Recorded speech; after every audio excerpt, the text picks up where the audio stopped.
প্রেগন্যান্সির টাইমে জিনের আসর থেকে নিজ বাচ্চাকে কিভাবে রক্ষা করা যায়, অনেক সমস্যা ফেস করছি। নামাজে অতিরিক্ত হাই আসলে করণীয় কি? নামাজরত অবস্থায় শিশু যায় নামাজে প্রস্রাব করে দিলে করণীয় কি? নামাজ ছেড়ে দিব নাকি চালিয়ে যাব? মেয়েরা বোরকা না পরে বোরকার বদলে বড় জামা হিজাব পরে কি বাইরে যাওয়া যাবে? নামাজের মধ্যে যদি একাধিকবার ভুল হয় তাহলে করণীয় কি? আজানের সময় মেয়েদের মাথায় কাপড় দেওয়া এবং কাপড় থাকা বাধ্যতামূলক কিনা? চেহারায় ঘন দাড়ি থাকলে অজুর পানি কতটুকু পৌঁছাতে হবে? নেককার বিবি পাওয়ার জন্য করণীয় কি জানাবেন? কাউকে জীবনসঙ্গী পাওয়ার জন্য দোয়া করা যাবে কি না? সন্তান জন্ম নিলে কি তার কানে আজান দিতে হবে? কোনো কারণে না দিলে কি করতে হবে? আর বিলম্ব না করে আপনাদের ইতিমধ্যে যে প্রশ্নগুলো আমাদের কাছে এসেছে সেগুলোর উত্তর দেওয়া পালায় আমরা চলে যাই। মেহরিন সুমি, আপনি জানতে চেয়েছেন নামাজে অতিরিক্ত হাই আসলে করণীয় কি? হাই আসলে হাত দিয়ে সেটাকে বাধা দিবেন, বাস এটুকু, এর বাইরে আর বিশেষ কোনো করণীয় নেই। সেটা নামাজের বাইরে সর্বাবস্থায়। হাবিবা ফারহানা জানতে চেয়েছেন নামাজরত অবস্থায় শিশু জায়নামাজে প্রস্রাব করে দিলে করণীয় কি? নামাজ ছেড়ে দিব নাকি চালিয়ে যাব? যদি জায়নামাজে পেশাব করে দেয় তাহলে ডানে বামে আগে পিছিয়ে সরে যাবেন। জায়নামাজের উপর নামাজ পড়া তো আবশ্যক না, ফ্লোরে পড়বেন। ফ্লোরে নাপাক লেগে আছে যদি দেখা না যায় তাহলে যে কোনো ফ্লোরে আপনি নামাজ পড়তে পারেন, কোনো অসুবিধা নেই। জায়নামাজে বাচ্চা পেশাব করে দিলে আস্তে করে নিজেকে সরিয়ে নিয়ে একটু দুই হাত এক হাত পেছনে ডানে বামে সরিয়ে আপনি নামাজ কমপ্লিট করেন, করতে পারেন, কোনো অসুবিধা নেই। লিমা আখতার জানতে চেয়েছেন মহিলারা মাথার নিচের দিকে চুল খোপা করতে পারবে কিনা? পারবে, কোনো অসুবিধা নেই। নূরজাহান নূর, আপনি জানতে চেয়েছেন মেয়েরা বোরকা না পরে বোরকার বদলে বড় জামা হিজাব পরে কি বাইরে যাওয়া যাবে? যেতে পারে, কোনো অসুবিধা নেই। বোরকাই পড়তে হবে এমন কোনো কথা নেই। তার শরীরের সৌন্দর্যকে ঢাকতে হবে, অলংকার ইত্যাদিকে ঢাকতে হবে একটা কাপড় দিয়ে, তবে সেই কাপড়টাও যাতে আবার দৃষ্টি আকর্ষণকারী না হয় সেদিকটা খেয়াল করতে হবে। যে কোনো একটা কাপড় দিয়ে নিজের সৌন্দর্য ঢাকলেই চলবে, বোরকাই হতে এমন কোনো কথা নাই। জামা যদি হয় তাহলে সেই জামাটা যেন খুব বেশি চাকচিক্যপূর্ণ না হয় সেদিকটা খেয়াল রাখতে হবে এবং যথাসম্ভব পুরো শরীর যাতে ঢাকে সেরকম পোশাক পরতে হবে। নামাজের মধ্যে যদি একাধিকবার ভুল হয় তাহলে করণীয় কি? ভাই সাইম, দেখতে হবে যে আপনার নামাজে ভুলটা কী ধরনের হয়েছে। যদি ফরজ ছুটে যায় তাহলে একবারও যদি ছুটে যায় তাহলে নামাজ ওইটা আবার পড়তে হবে আপনাকে। আর যদি ওয়াজিব ছুটে যায় তাহলে একবারের বেশি দুইবার তিনবারও যদি ওয়াজিব ছুটে, তিনটা ওয়াজিব যদি ছুটে যায় শেষে একটা সিজদা দিলে হয়ে যাবে। আর যদি সুন্নাত বা নফল ছুটে তাহলে একাধিক ছুটলেও নামাজ হয়ে যাবে, যদিও তার মান কমে যাবে। ধ্রুব তারা এই আইডি থেকে আপনি জানতে চেয়েছেন আজানের সময় মেয়েদের মাথায় কাপড় দেওয়া এবং কাপড় থাকা বাধ্যতামূলক কিনা? এই বিষয়ে আমাদের একটা ভিডিও আছে, আপনি দেখে নিতে পারবেন। আজানের সময় মেয়েদের কাপড় দেওয়া মাথায় এটা আবশ্যক কিনা? উত্তর হলো না। আজানের সাথে মাথায় কাপড় দেওয়ার কোনো সম্পর্ক নেই। বাসা বাড়িতে যে সমস্ত মা বোনরা আছেন কিংবা পথে ঘাটে আছেন, মসজিদের সামনে দিয়ে যাচ্ছেন, আজান আওয়াজ শুনছে, ওইটা মাথায় কাপড় টেনে দিতে হবে এমন কোনো বাধ্যবাধকতা নেই। তবে যদি তিনি বাইরে অন্য পুরুষে থাকেন তাহলে সর্বাবস্থায় তাকে মাথায় কাপড় টেনে নেওয়া উচিত, আজান দেওয়া অবস্থায়ও আজান না দিলেও।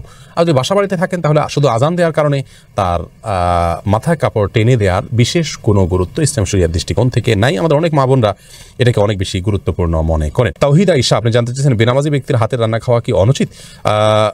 বেনামাজি ব্যক্তির হাতে রান্না খাওয়া যাবে, কোনো অসুবিধা নেই। আপনি কি খাচ্ছেন এটা হলো মূল বিষয়। নামাজি ব্যক্তি হারাম জিনিস খাইলে সেটা হবে হারাম, আর যদি বেনামাজি আপনাকে হালাল জিনিস খাওয়া খেতে পারেন, অসুবিধা নেই। হাফিজ মাহমুদ, আপনি হাফিজ আল মাহমুদ জানতেছেন চেহারায় ঘন দাড়ি থাকলে অজুর পানি কতটুকু পৌঁছাতে হবে? চেহারা যদি ঘন পানি থাকে, এই দাড়ি থাকে, তাহলে আপনার দাড়ির গোড়া পর্যন্ত পানি পৌঁছানো যদি অসম্ভব হয়, কঠিন পর্যায়ের হয়, তাহলে সেক্ষেত্রে দাড়ির প্রকাশ্য অংশে শুধুমাত্র পানি পৌঁছাতে হবে, যতটুকু ভেতর পর্যন্ত যায় ততটুকু পৌঁছাইতে হবে, গোড়া পর্যন্ত পৌঁছানো বাধ্যতামূলক নয়। আতিকুর রহমান, আপনি জানতেছেন কবর জিয়ারত করার সময় আমরা সূরা পড়ি, আসলে কবর জিয়ারত করার সময় আমরা কি পড়বো, দোয়া কিভাবে করব? কবর জিয়ারতের নিয়ম জাস্ট এটি লিখে দিলে আমাদের পেজে একটা ভিডিও পাবেন, বা আমাদের ইউটিউব চ্যানেলে আসুন্নাহ ফাউন্ডেশন লিখে দিলে যে চ্যানেল আসবে সেখানে একটা ভিডিও পাবেন। আপনি কবর জিয়ারত করার সম্পর্কে বিস্তারিত সেখানে জানতে পারবেন। কবর জিয়ারতের জন্য কোনো দোয়া পড়ার কোনো সূরা পড়ার কোনো আবশ্যকতা নেই। মূলত সালাম এবং শান্তির দোয়া করবেন মৃত ব্যক্তির জন্য। সালামুন আলাইকুম দারাকুম মুমিনিন ওয়া ইন্না ইনশাআল্লাহু লাহিকুন। বিভিন্ন রকমের সালামের ভাষ্য ফরম্যাট হাদিসে আসছে, সেগুলো যে কোনো একটা পড়লে হবে। এমডি আব্দুর রাজ্জাক জানতে চেয়েছেন নেককার বিবি পাওয়ার জন্য করণীয় কি জানাবেন? নেককার বিবি বা স্ত্রী পাওয়ার জন্য আগে নিজে নেককার হতে হবে। সূরা ফুরকানের ৭৪ নম্বর আয়াতের যে দোয়া আছে সেটা পাঠ করতে হবে বেশি বেশি করে। সেই সাথে নেক সঙ্গীদের সাথে আপনার ওঠা বসা করতে হবে, নেক পরিবেশের সাথে থাকতে হবে। ভালো সোসাইটির সাথে থাকলে ভালো সোসাইটির সন্ধান পাবেন এবং ভালো দিন প্র্যাকটিস করেন এরকম মেয়েদের খোঁজখবর নিয়ে বের করতে হবে, আল্লাহর কাছে দোয়াও অব্যাহত রাখতে হবে। সিয়াম পাটোয়ারি জানতে চেয়েছেন কাউকে জীবনসঙ্গী পাওয়ার জন্য দোয়া করা যাবে কি না? নির্দিষ্ট কাউকে জীবনসঙ্গী হিসাবে পাওয়ার জন্য দোয়া করা যাবে কিনা এ বিষয়ে আমাদের একটি বক্তব্য রয়েছে, এই পেজে পাবেন, আমাদের ইউটিউব চ্যানেলে পাবেন, সেখান থেকে আপনি জানতে পারেন। আর এর বাইরে আপনার কোনো ব্যক্তিকে জীবনসঙ্গী হিসাবে পাওয়ার জন্য নির্দিষ্ট করে দোয়া করার বিষয়ে সংক্ষেপে শুধু এটুকু বলবো যে এটা করা উচিত নয়, বরং এভাবে বলা উচিত আল্লাহ অমুকের সাথে সম্পর্ক হলে সেটা যদি আমার জন্য কল্যাণের হয় সার্বিকভাবে তাহলে আপনি আমার জন্য সেটাকে সহজ করে দিন, আর যদি আমার জন্য অকল্যাণ হয় তাহলে আমার থেকে দূরে সরিয়ে দিন। এক কথায় কল্যাণকর হলে যেন আল্লাহ আপনাকে পাইয়ে দেন সেই দোয়াটা আপনি করবেন, বাকি সর্বাবস্থায় তার জন্য আপনি দোয়া করবেন। এরকমটি উচিত নয় যে আল্লাহ সে ভালো হোক আর মন্দ হোক আমি তাকে জীবন সঙ্গিনী হিসাবে চাই, এরকম অন্ধের মতো দোয়া করা উচিত নয়, কারণ আপনি যেটাকে ভালো মনে করছেন সেটা ভালো নাও হতে পারে। সেই জায়গা থেকে সাবধান থাকা উচিত। রাশেদুল ইসলাম জানতে চেয়েছেন, সন্তান জন্ম নিলে কি তার কানে আজান দিতে হবে? কোনো কারণে না দিলে কি করতে হবে? প্রথমত, সন্তান জন্মের পর তার কানে আজান দেওয়ার বিষয়টি অনেকগুলো হাদিসে বর্ণিত হয়েছে। হাদিসগুলো সনদগুলো সবগুলোই মোটামুটি দয়ী পর্যায়ের। এজন্য সৌদি আরবের সাবেক গ্র্যান্ড মুফতি শেখ আব্দুল্লাহ বিন বাজ রাহমাহুল্লাহ তিনি বলেছেন যে এ বিষয়ে আমল করা যেতে পারে, যেহেতু অনেকগুলো হাদিসে আছে এবং মুস্তাহাব পর্যায়ের জিনিস করা যেতে পারে। কিন্তু কোনো কারণে যদি কেউ না করে থাকেন, ছুটে যায়, কোনো অসুবিধা নেই, এটার জন্য কোনো প্রায়শ্চিত্ত করতে হবে না। এরপরে সঞ্জিতা আক্তার আপনি জানতে চেয়েছেন, কেউ চাপে পড়ে তালাক দিলে তালাক হবে কিনা? তালাক, বিবাহ এগুলো এমন যে চাপে পড়ে করলেও হয়ে যাবে। এই জন্য এগুলো না, যদি কেউ তালাক দিতে না চান তাহলে তাকে তার জায়গা থেকে অটল থাকতে হবে। যদি কেউ জবরদস্তি করে আপনার থেকে তালাক নেয়, কারোর কাছ থেকে তালাক নেয়, তাহলে কিন্তু তালাক পতিত হয়ে যাবে। রাউফি ইসলাম জানতে চেয়েছেন, পর্দার ক্ষেত্রে চোখ বের করে রাখা যাবে কিনা, তাতে পর্দার খেলাপ হবে কিনা?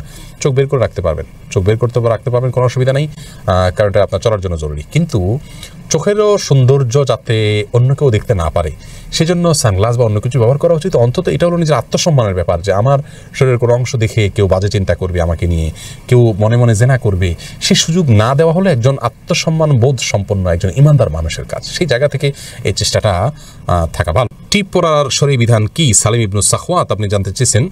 ভাই সালিম ইবনু সাখওয়াত, টিপ পরা একজন ইমানদার নারীর জন্য নানা কারণে শোভনীয় নয়। প্রথমত, হিন্দুরা বিশেষ করে লাল টিপটা পরা উচিত নয়। আরও বেশি যে হিন্দুরা সিঁদুর পরে থাকেন, এটা তাদের ধর্মীয় আদর্শের জায়গা থেকে হয়, সেইটার সাথে সাদৃশ্যপূর্ণ হয়ে যায়। সেই জায়গা থেকে ইমানদারকে অমুসলিমের সাথে সাদৃশ্যপূর্ণ সংস্কৃতিও গ্রহণ করতে ইসলাম নিষেধ করেছে।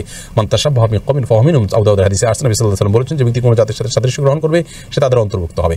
এছাড়া যদি সাধারণ কোনো টিপ জাস্ট সৌন্দর্যের জন্য করেন, নারীরা স্বামীকে দেখানোর জন্য এবং ঘরের ভিতরে, তা করতে পারেন, কিন্তু ফাসেকদের নিদর্শন, অমুসলিমদের আপনার সাথে সাদৃশ্যপূর্ণ, সেই জায়গা থেকে এটি পরিহার করা উচিত। আর টিপ পরে বাহিরে যাওয়া বিপর্দাহীন বা পর্দাহীনভাবে, সেটা তো কোনো অবস্থাতে জায়েজ না, সম্পূর্ণ হারাম। অতএব সে বিষয়ে আমাদের সাবধান থাকতে হবে। এমডি আনোয়ার খান আপনি জানতে চেয়েছেন, কার সাথে আমার বিয়ে হবে তাকে একদম নির্ধারণ করা নাকি এটা কর্মফল? ভাই আনোয়ার, এটা নির্ধারণ করা, আল্লাহ রাব্বুল আলামিন নির্ধারণ করে দিয়েছেন কার সাথে কার বিয়ে হবে। নবী করিম সাল্লাল্লাহু আলাইহি ওয়াসাল্লামের একটি হাদিস থেকে সুস্পষ্টভাবে বিষয়ে আমরা নির্দেশনা পাই। এরপরে কানিজ সঞ্জিদা জানতে চেয়েছেন, প্রেগন্যান্সির টাইমে জিনের আসর থেকে নিজ বাচ্চাকে কিভাবে রক্ষা করা যায়? অনেক সমস্যা ফেস করছি। বোন সঞ্জিদা, প্রথম কথা হলো এই সময়গুলো খুব স্পর্শকাতর, জিনের উপদ্রব অনেক সময় বেশি হয়ে থাকে। আপনাকে আমরা পরামর্শ দিব, আপনার বাসা থেকে হারামের কোনো লেশ থাকলে সেগুলোকে আপনি বের করে ফেলুন। ধরুন টেলিভিশনে আপনি হারাম কোনো জিনিস দেখেন বা আপনার পরিবারে কেউ দেখেন, টোটালি বন্ধ করে ফেলুন। বাসায় ছবিযুক্ত কোনো কাগজ, ঠোঙ্গা বা কোনো ছবি টুলানো যে কোনোভাবে প্রদর্শিত থাকলে সেগুলোকে ড্রয়ার ইত্যাদিতে ভরে ফেলুন বা বাইরে ফেলে দিন। তৃতীয়ত, আপনার ঘরে ঢোকার সময় প্রত্যেকটা সদস্য যতজন বাসায় আসবে বাধ্য করুন সালাম দিয়ে বিসমিল্লাহ পড়ে বাসায় ঢুকতে এবং বের হওয়ার সময় বিসমিল্লাহ পড়ে বের হতে। প্রত্যেকটা জিনিস খাওয়ার সময় বিসমিল্লাহ পড়ে খাবেন, শোয়ার সময় ওযু করে এবং ঘুমের দোয়া পড়ে শোবেন, সকাল সন্ধ্যা দোয়া পড়বেন। এর পাশাপাশি আপনি সূরা বাকারা এটা উচ্চ ভলিউমে বা যতটুকু আপনার শুনতে সুবিধা হয় ততটুকু ভলিউমে মোবাইলে বা কোনো কিছু বাজিয়ে আপনি রেখে দিবেন, বা উচ্চস্বরে নিজে তেলাওয়াত করতে পারলে আরও ভালো। আর রুকিয়া অ্যাপ আছে, অনেক রুকিয়ার অ্যাপ আছে যেগুলোতে শুধু কোরআন হাদিসের দোয়া এবং আয়াত আছে শুধুমাত্র, সেগুলোকে চালিয়ে রাখতে পারেন বাসা বাড়িতে। ইনশাআল্লাহ বিদিনিল্লাহ উপদ্রব অনেকখানি কমে যাবে।